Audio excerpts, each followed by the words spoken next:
Hello, I'm Gail Ewing, and welcome to Module 3 of the Masterclass on Identifying, Assessing and Supporting Informal Carers.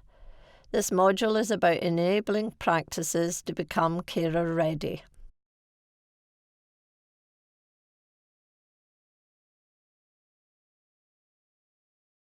We begin with a recap on what was covered in Modules 1 and 2. Then we'll focus on the importance of the organisational context in order to better support carers in palliative and end-of-life care, starting with developing a practice team or GP network for carer support, including a strategic lead and practice champions.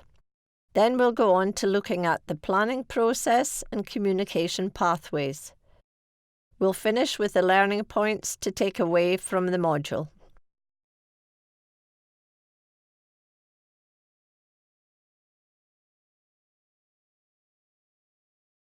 To recap, in Module 1, we looked at why carers are important in palliative and end-of-life care, their contribution to enabling patients to be cared for at home, and the impact of taking on this caring role. Then in Module 2, we introduced the 10 recommendations for carer identification and support.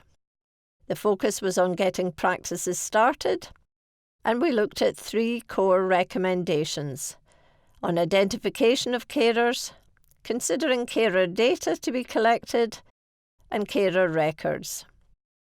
This current module is on enabling practices to become carer-ready, and we move on to consider the implementation recommendations for supporting and sustaining new ways of working.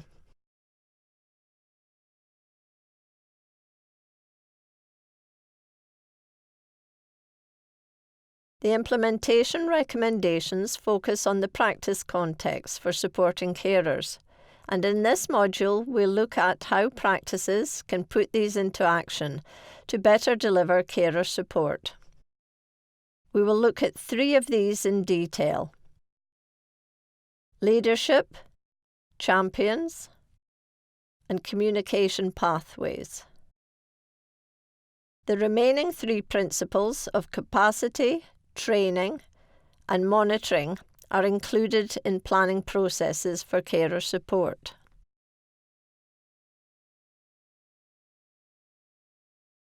Quality improvement in carer support in general practice is most likely to involve some changes in usual ways of working, and therefore it's useful to consider and put in place some elements of managing change.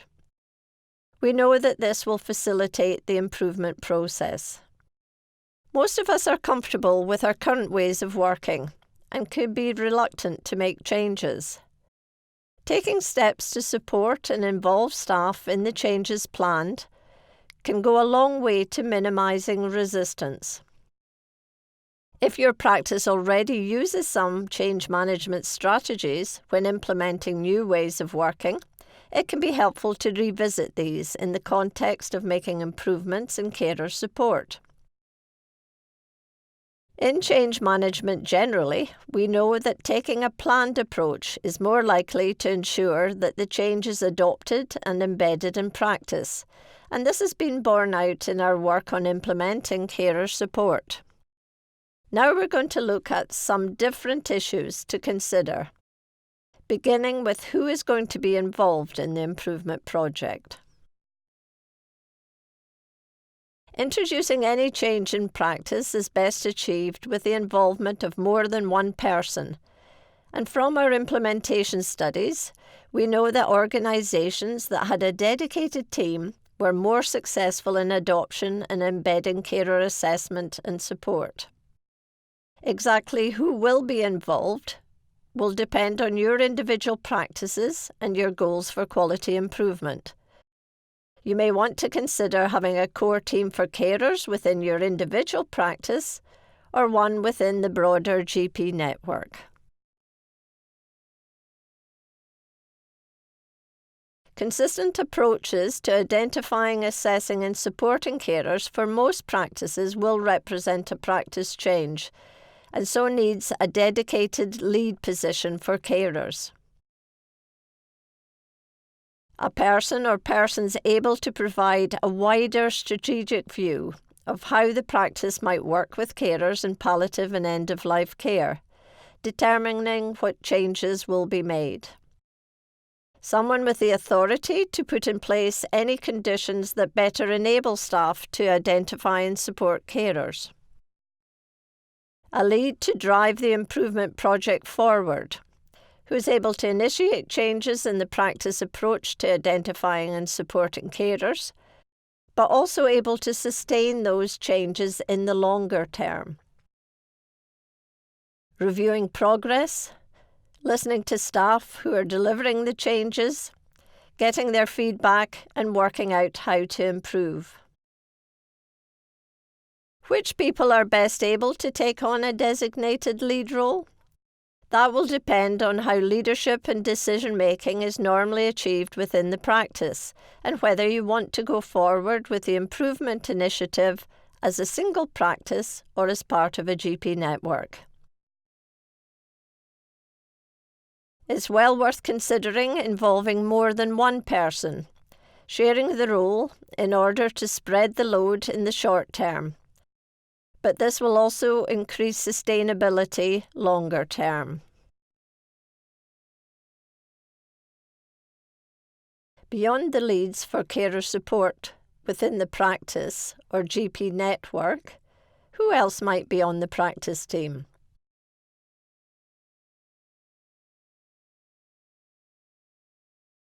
Carer champions are the companion roles to the strategic lead in terms of strengthening how carers may be identified and supported within general practice. These roles are most successful when taken by those working at practice rather than strategic level. People who will be implementing any practice changes on the ground. Those able to get colleagues on board, engage and support them. Experience in practice has shown the importance of two different types of carer champions. The first is a credible practitioner who has leverage within the practice, and by this we mean someone with delegated authority to review how plans for changes to carer identification and support are working, and making adjustments for better implementation within the practice. Evidence shows that the most effective practitioner champions are those who take a collaborative approach to introducing practice changes, those who are proactive problem solvers, regularly reflecting on changes to carer support within the practice, identifying and addressing any problems arising. The second is an administrative champion.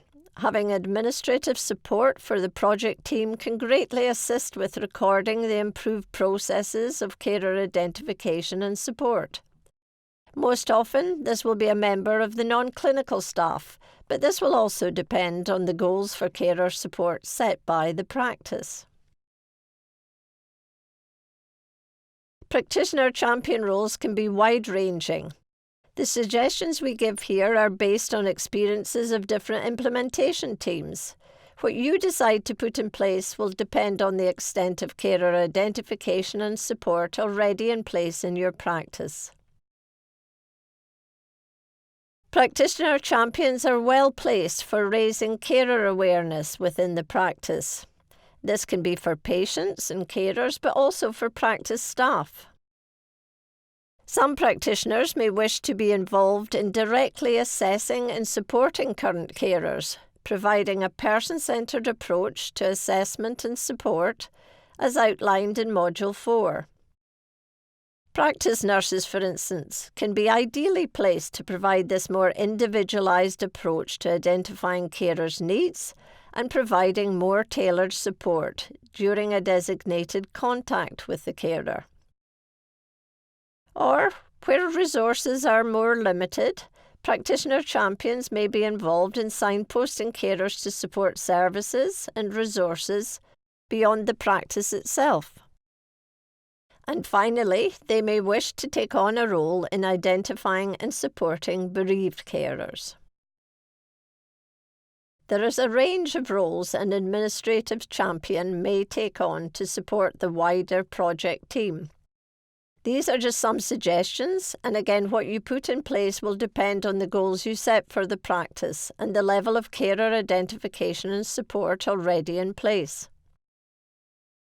Administrative champions can be involved in identifying carers who are registered with the practice, including completing the practice's carer register, as noted earlier in Module 2. They can provide information to carers when their details are included on the carer register. Ensuring practice notes are flagged so that carers can be offered a longer consultation.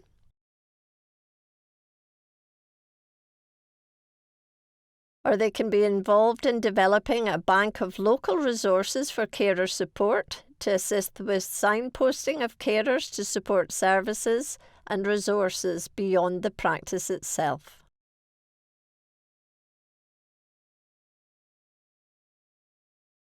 Consider establishing formal champion roles in your practice, rather than these being an add-on to existing duties.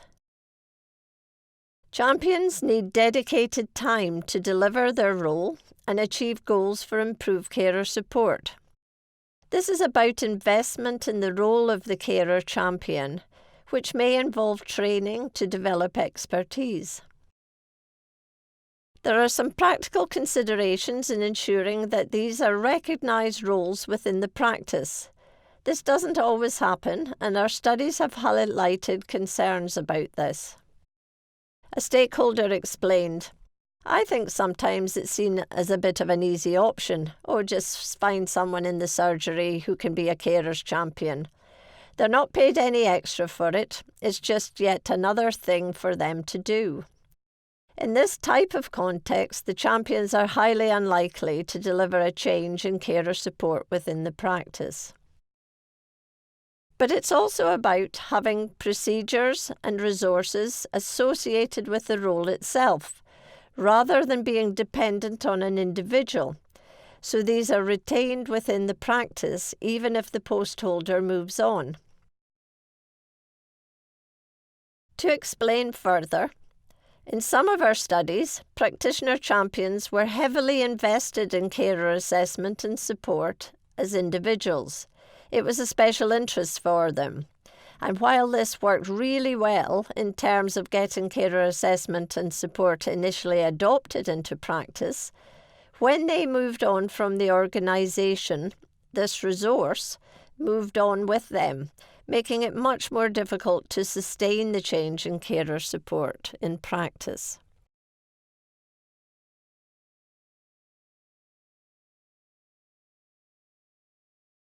Once you have a practice team in place, think about how you will go about planning your improvement project.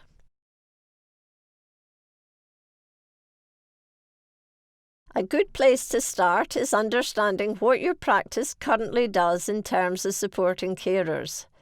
Many of the teams we've worked with in the past felt that they knew who the carers were, what information was recorded, and what carer needs were identified, until they tried to gather some of this carer information. It may seem very basic, but you do need to be clear about how carers are currently supported to help plan for any improvement process. So, what happens at the moment? What is the practice baseline in terms of carer support? Is there already a process in place for identifying carers? Or maybe you have a carer register in the practice. It's really good to have one of these, but worth checking currently how well it works. Does it always get filled in, or is it a bit hit and miss? Our studies have shown that there are often procedures or registers in place for identifying carers, but often they are incomplete.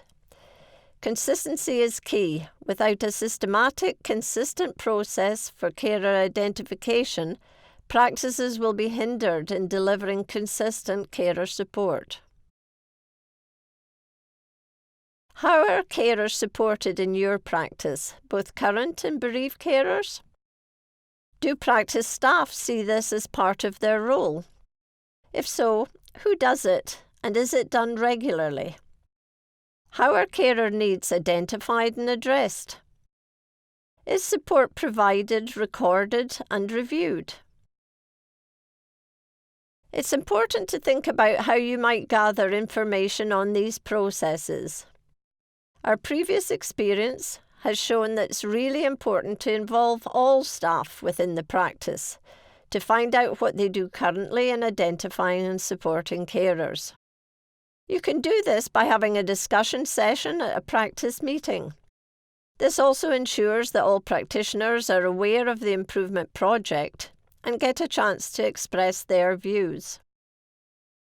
Once you have clear evidence of what the practice currently does in terms of carer identification and support, you're in a better position to plan your practice improvement. Once you have your baseline information, you'll be able to set goals for your improvement project. This is about working out what you want to do and why, but also about documenting it.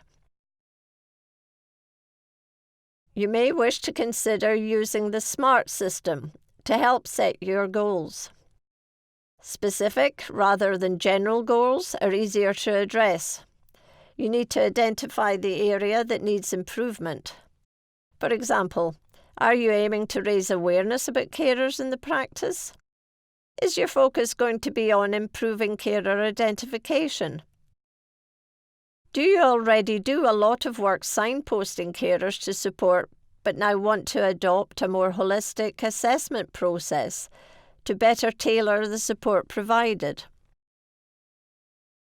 What action will you take, and who will be involved in making the change? Measurable goals are also more manageable. You will also be able to track progress over time. Attainable goals will be those that are acceptable within your practice, given the resources you have. And realistic, something that your practice can actually achieve and be relevant to your work. And finally, timely. Setting a time frame within which to achieve your goals will help you to stay on track. The RCGP have developed SMART goals for each of the Daffodil standards, including Standard 3 on carer support. This can be downloaded from the resources page of the Masterclass. As well as setting your goals, you need to factor in monitoring progress. Who will do this? When will they do it? And what information needs to be collected to do this? Writing goals into a project plan is a useful way to ensure that all your colleagues are aware of the goals in relation to the improvement project and ensures they know what their roles involve.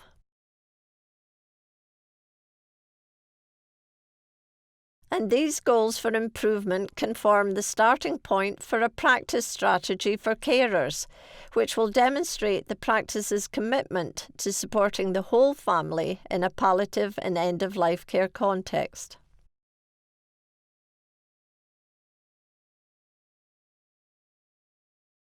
Time will be required to plan and implement your carer support project, and practice capacity is a key consideration in terms of setting attainable and realistic goals.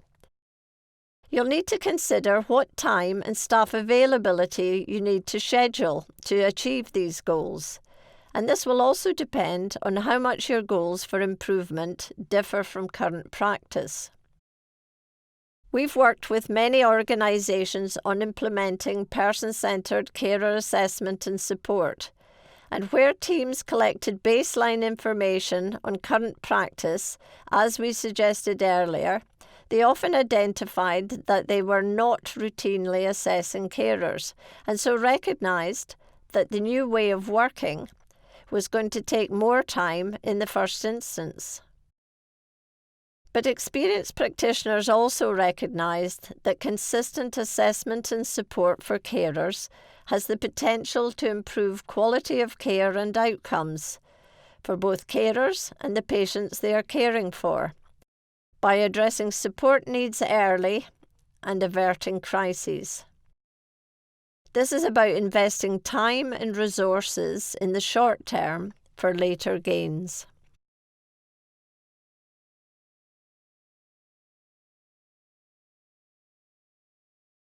Planning also involves thinking about capacity beyond just time and resources.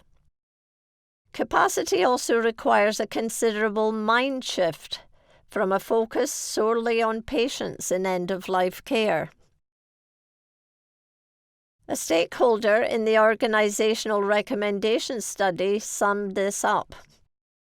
I think there's a perception that carer assessment and support is an add-on to patient care, rather than a core part of a healthcare professional's role.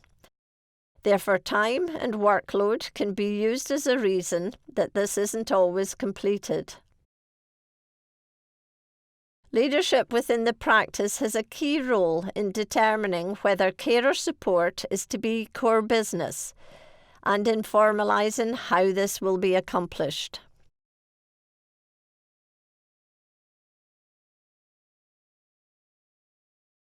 Finally, we look at the importance of developing pathways for communication about carers within the practice, which is crucial to ensure common purposes, goals and procedures. Adoption and embedding of a quality improvement in carer support is more successful where there are good communication channels. It's important to consider and put in place different communication processes. This includes ensuring two-way communication at practice meetings to review progress with becoming carer ready. Top-down communication from those leading the practice team or GP network to the carer champions and frontline staff to set expectations about the improvement project and provide clarity about the goals to be achieved by the whole practice team. But there also needs to be communication back up to those leading the practice team, from champions and practice staff, about any problems with delivering the improvement project, so these can be addressed and resolved. A common way to accomplish this is to use an issue log to list any difficulties experienced at operational level. This not only provides an audit trail of problems arising to ensure they are resolved, but also demonstrates to practice staff that their feedback is important in achieving the goals set for the practice improvement. Communication is also needed between peer practitioners, and this can be led by champions who can provide advice and do problem solving. And there also needs to be communication specific to carers in their own right. For example, at end-of-life care, multidisciplinary team meetings, where carer support is discussed as well as patient care. This brings us to the end of this module on enabling practices to become carer ready. There are a number of key learning points to take away. Taking a planned approach is more likely to ensure that changes in carer support are adopted and embedded in practice. An important starting point is having a practice team for carers, including a dedicated strategic lead and champions for carers, both practitioner and administrative. Planning also needs to include understanding current practice, identifying goals for change, and ensuring practice communication pathways about carer support.